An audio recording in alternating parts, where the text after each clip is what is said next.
The blood-red horizon swallowed the last light of day as Tabitha Harlow stumbled from the stagecoach, her threadbare carpetbag clutched to her chest like a shield. Prosperity, Colorado wasn't much just a dusty street lined with weathered buildings, but it was far enough from Denver that maybe, just maybe, the whispers wouldn't follow. The year was 1876, Colorado's statehood fresh as a new minted penny, and Tabitha was determined to start anew. At 23, she carried burdens heavier than her slight frame suggested. The whispers had followed her across 3 counties already: ruined woman, fallen dove, used goods. "End of the line, miss," the driver called down, tossing her second bag with little ceremony into the dirt. Tabitha straightened her spine, brushed the travel dust from her modest navy dress, and made her way toward the only establishment with a "room to let" sign hanging crookedly in the window. The journey had taken the last of her meager funds, but she had a skill she could sew finer than most, and perhaps that would be enough to carve out a quiet existence here. The boarding house stood 3 stories tall, the grandest building in Prosperity, though that wasn't saying much. Its white paint had yellowed with age and neglect, but the porch was swept clean. Tabitha approached the door, rehearsing her story in her mind: a widow seeking honest work, nothing more, nothing less, Mrs. Caldwell, the proprietress, was a sharp-eyed woman with steel-gray hair pulled into a severe bun. She looked Tabitha up and down with the practiced eye of someone who had seen every manner of person pass through her doors. "Rooms 50 cents a night, meals extra," she said, not unkindly. "Week in advance for strangers." Tabitha counted out the coins carefully. "I'm looking for work as well. I'm quite skilled with a needle." Mrs. Caldwell's expression softened marginally. "Milliner's shop might need help. I'll mention you to Mr. Porter in the morning." The room was spare but clean: a narrow bed, a washstand with a cracked mirror, and a chair that had seen better days. Tabitha sat on the edge of the bed, finally allowing her shoulders to slump. She unpinned her honey-brown hair and let it cascade down her back, one small pleasure after the long journey. Tomorrow would begin the careful dance of half-truths and omissions that had become her life. Morning came with the sound of roosters and the clatter of wagons. Tabitha dressed with care in her second-best dress, a modest green cotton that emphasized her hazel eyes. She plaited her hair tightly and pinned it at the nape of her neck, respectable, forgettable. The milliner's shop sat between the general store and the telegraph office. A bell tinkled as Tabitha entered, and Mr. Porter, a thin man with spectacles perched on his nose, looked up from a half-finished hat. "Good morning," Tabitha said with a practiced smile. "Mrs. Caldwell mentioned you might be in need of someone with sewing skills, Mr." Porter studied her for a moment. "Let me see your hands." Tabitha extended them, hands that, despite her circumstances, remained her pride, with long, nimble fingers and the telltale calluses of someone who had spent hours with needle and thread. "I suppose I could use help," he said finally. "Season's changing and the ladies will want new trimmings. $2 a week, 9 to 6, Sundays off." It wasn't much, but it would keep her housed and fed. Tabitha nodded her agreement, relief warming her chest. For 3 weeks, Tabitha maintained her careful facade.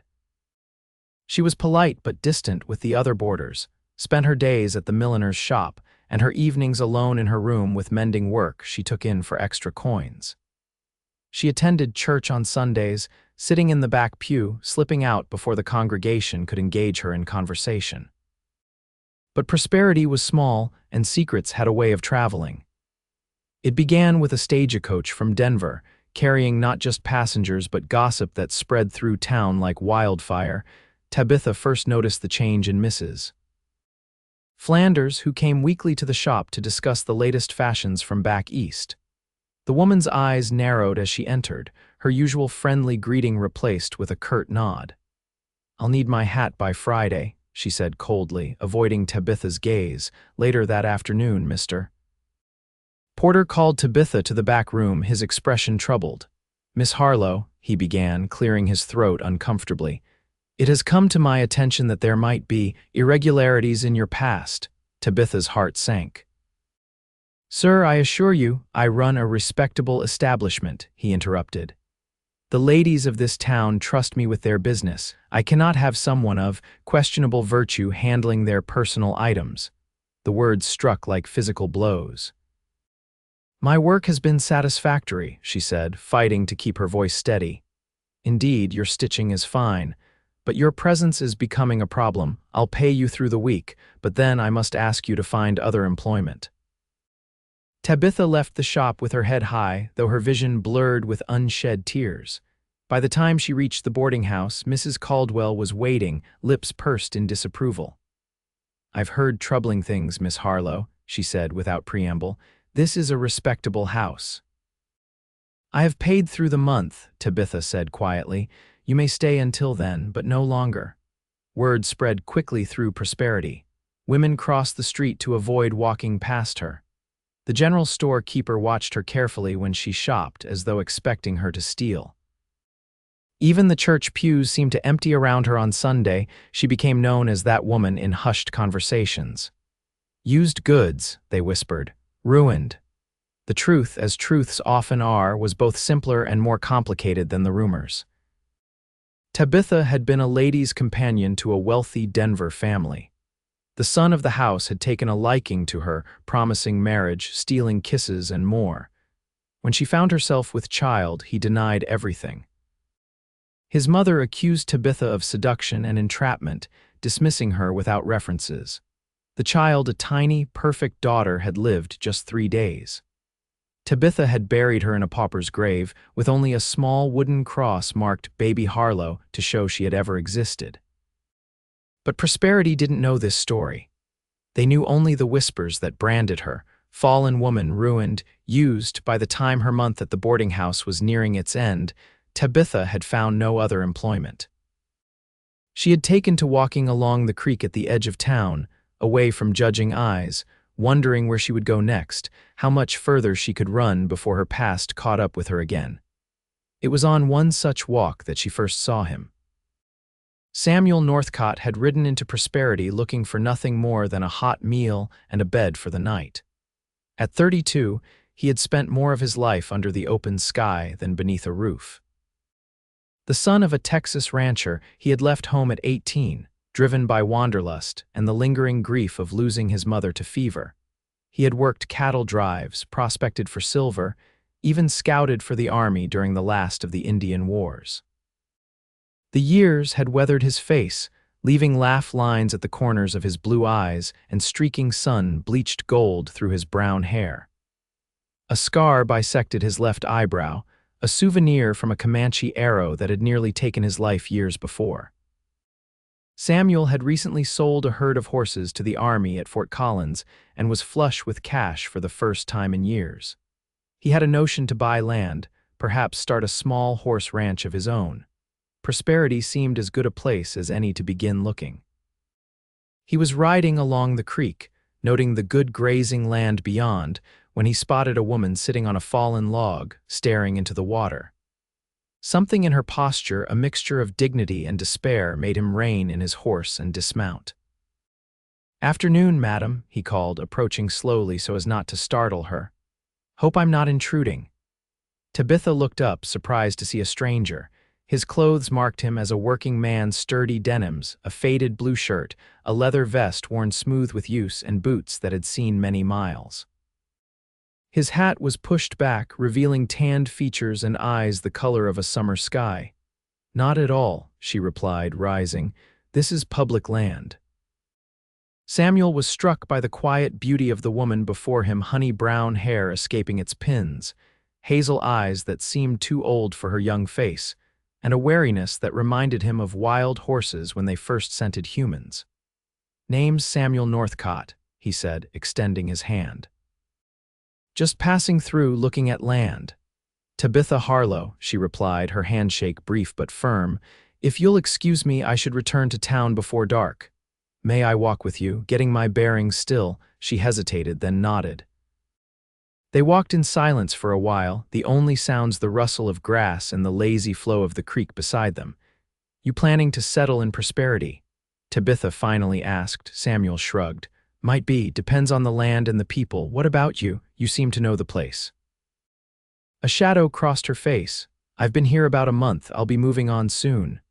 That's a shame. Nice little town from what I've seen. Tabitha's laugh was bitter. Prosperity has its own ideas about who belongs. Something in her tone made Samuel glance at her sharply. People giving you trouble? It's nothing I'm not accustomed to, she said, quickening her pace. Good day, Mr. Northcott. Before he could respond, she had hurried ahead, leaving him puzzled by the encounter. There was a story there, he was certain, and Samuel had always been curious about stories. The saloon was the natural place to learn about the town's gossip. Samuel ordered a whiskey and a meal, settling at a corner table where he could observe the room.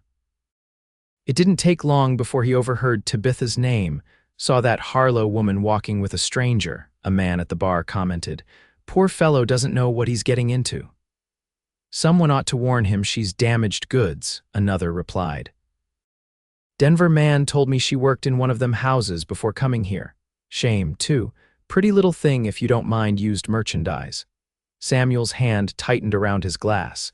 He'd heard such talk before, had seen how frontier towns could turn on a woman alone.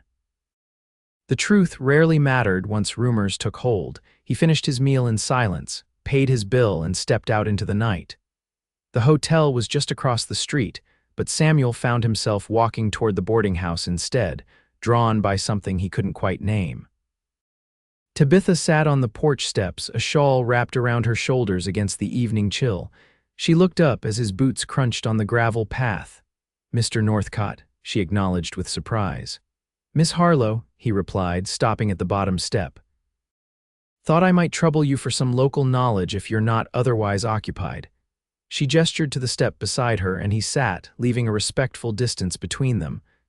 What would you like to know? She asked. Tell me about that land by the creek. Who owns it? For the next hour, they talked of practical matters: water rights, soil quality, the town's economy.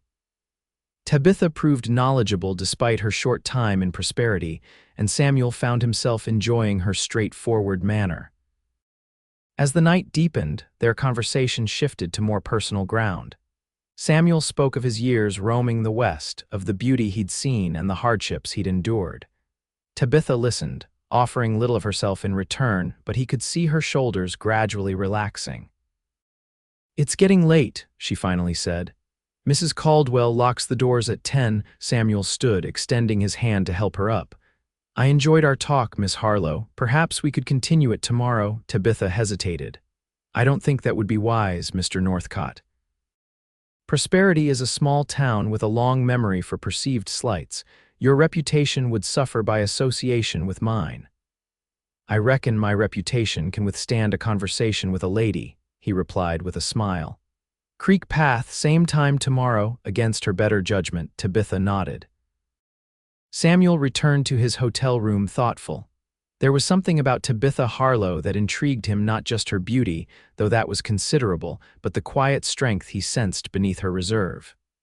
Whatever her past might hold, he found himself wanting to know more. Tabitha, meanwhile, lay awake in her narrow bed, wondering at her own foolishness. She had no business forming attachments, not when she would soon need to move on. And yet, the prospect of seeing Samuel again brought a warmth to her chest that had been absent for too long. The next day dawned clear and bright. Tabitha spent the morning searching for work, facing the same polite but firm rejections that had become her daily bread. By afternoon, her spirits were low, but the thought of meeting Samuel buoyed her as she made her way to the creek. He was already there, sitting on the fallen log where they had first met, whittling a piece of wood with a pocket knife. He looked up at her approach, his smile genuine and warm. Wasn't sure you'd come, he said, standing to greet her. Neither was I, she admitted. They walked alongside the creek, talking of small things at first: the weather, the wildflowers blooming along the bank, the trout visible in the clear water. Samuel told stories of his travels that made her laugh despite herself, and Tabitha found herself sharing memories of her childhood in Ohio before hardship and loss had reshaped her life. Your parents? Samuel asked gently. Gone, father in the war, mother to consumption 3 years later. I was 16, went to work as a lady's companion. She stopped, unwilling to continue the story to its bitter conclusion. Samuel sensed her reluctance and changed the subject smoothly. I'm thinking of making an offer on the Jenkins place 100 acres just beyond that ridge. Good water, decent grazing, and a cabin that needs work but has solid bones. You're really staying, then? I've wandered long enough, he said simply. Time to put down roots. They had circled back to town, and Tabitha grew tenser with each step closer to Prosperity's judgmental gaze. When they reached the edge of town, she stopped. I should go this way, she said, gesturing toward a back lane that would take her to the boarding house without passing through the main street. Samuel frowned. I'll walk you home. Better if you don't, she insisted. Truly, Mr. Northcott, Samuel, he corrected, and I don't much care what the good people of Prosperity think of me. But I care what they do to me, Tabitha said quietly. Please. Understanding dawned in his eyes, followed by anger not at her but at the situation. Tomorrow then, same time. She nodded, unable to deny herself this small happiness. Foolish though it might be, for a week, they met daily by the creek. Samuel purchased the Jenkins place and began making repairs to the cabin. Tabitha found odd sewing jobs that she could do from her room, though the income was barely enough to keep her housed and fed. Their friendship deepened with each meeting.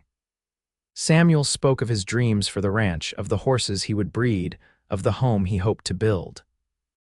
Tabitha listened, allowing herself to imagine such a life, though she knew it wasn't meant for her. The day Mrs. Caldwell reminded her that her month was up, Tabitha went to their meeting place with a heavy heart. She would have to tell Samuel she was leaving, though where she would go remained uncertain. He was waiting with a surprise, a picnic basket and a blanket spread beneath a cottonwood tree. Thought we might enjoy a proper meal for once, he said, gesturing for her to sit. The food was simple but good: fried chicken, cornbread, apple pie from the hotel restaurant. They ate companionably, and for a brief time, Tabitha forgot her troubles. As they finished the meal, Samuel reached into his pocket and pulled out a small wooden carving a horse in full gallop, expertly crafted despite its small size. Made this for you, he said, placing it in her palm. Reminded me of you somehow, all that strength and grace. Tabitha closed her fingers around the carving, tears pricking at her eyes. It's beautiful, but I can't accept it. Why not? Because I'm leaving tomorrow.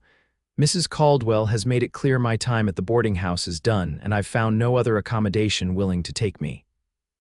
Samuel's face darkened. Because of the gossip, she nodded, looking away.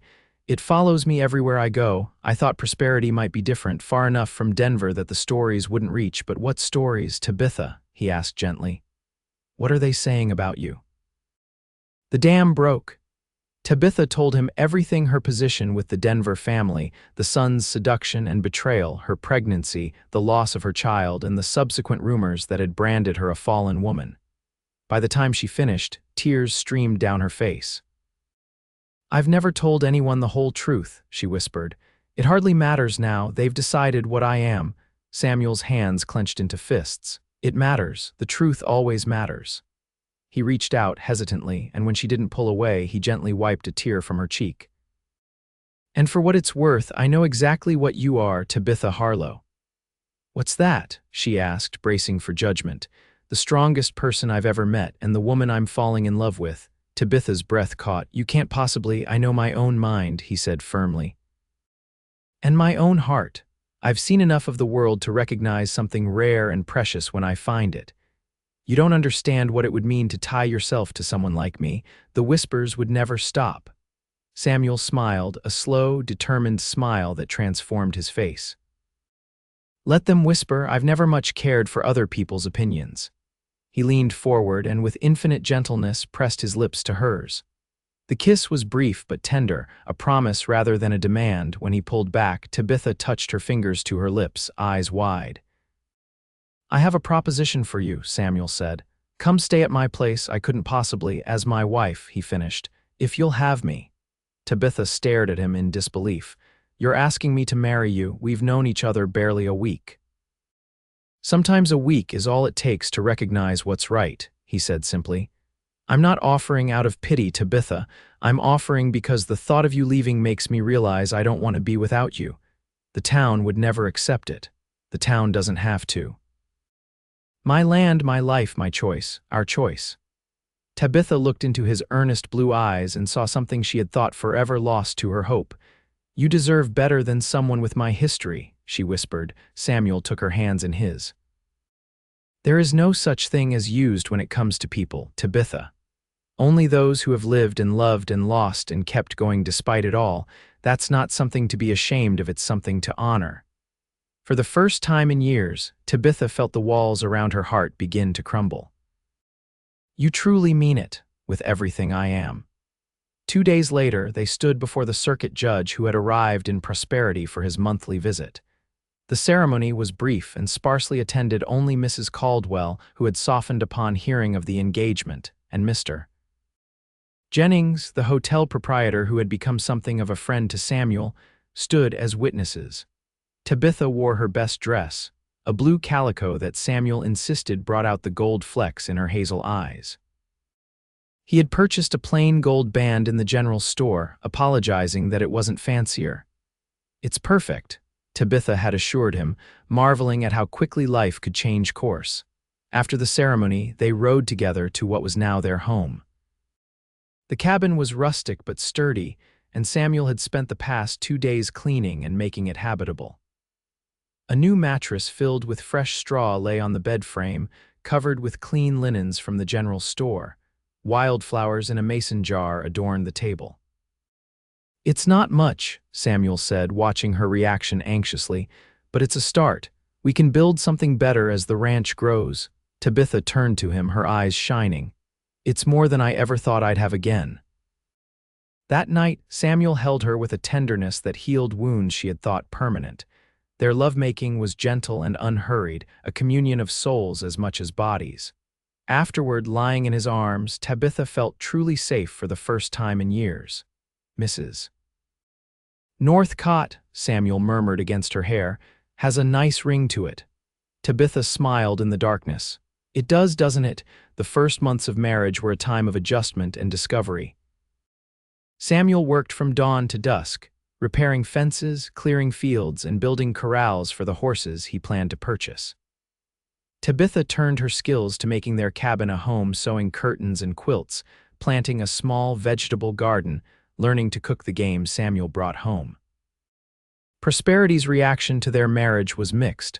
Some, like Mrs. Caldwell, seemed genuinely happy for them. Others maintained their distance, still whispering behind Tabitha's back when she rode into town with Samuel for supplies. It doesn't bother you? She asked once after a particularly obvious snub from the banker's wife. Samuel had simply shrugged. Their loss, not getting to know you properly. Gradually, as the seasons changed and their ranch began to take shape, the gossip faded. Samuel purchased a small herd of brood mares and a stallion with excellent bloodlines, establishing himself as a serious horseman. Tabitha began selling her needlework again, this time through a shop in the next town over where her history wasn't known. By their first anniversary, Tabitha was expecting their first child. The pregnancy brought back painful memories of her lost daughter, but Samuel's unwavering support helped her face her fears. This child will know only love, he promised, his hand resting protectively over her growing belly. And so will you, every day we have together. When their son was born in the spring, a healthy, robust boy with his father's blue eyes and his mother's determined chin, they named him Timothy after Tabitha's father. Mrs. Caldwell rode out to the ranch bearing gifts and stayed to help for the first week. Her earlier prejudices apparently forgotten in the face of new life. Over the years that followed, Prosperity changed, as frontier towns often did. The railroad came through, bringing new settlers without preconceived notions about Tabitha Northcott. The old gossips either moved on or mellowed with time. Samuel's ranch prospered, his horses gaining a reputation for quality that brought buyers from as far away as Kansas City. Their family grew. Timothy was joined by a sister, Sarah, and later by twin boys, Joseph and Jacob. Their home expanded as well, the original cabin becoming just one wing of a comfortable 2-story house with a wide porch where the family gathered on summer evenings. Tabitha never forgot the pain of her past, but it ceased to define her. In Samuel's love and in the life they built together, she found a healing she had once thought impossible. The whispers that had once branded her used faded away, replaced by the respect accorded to Mrs. Northcott, the rancher's wife known for her kindness, her skill with a needle, and her devotion to her family. On their 10th anniversary, Samuel presented Tabitha with a locket containing miniature portraits of their children. "Best decision I ever made," he said, fastening it around her neck, "was walking down to that creek that day." Tabitha touched the locket, then reached up to stroke the scar that bisected his eyebrow, a mark she had come to cherish as part of the man she loved. "And the best decision I ever made was believing you when you said the past didn't matter." "It doesn't," Samuel said, pulling her close. "Not compared to this to us."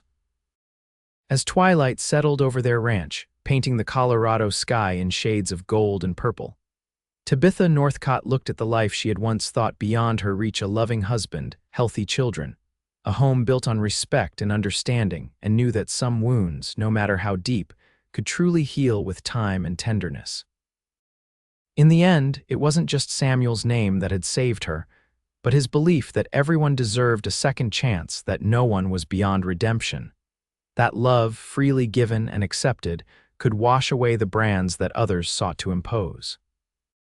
And in that love, Tabitha had found not just healing, but a life richer and more fulfilling than she had ever dared to dream.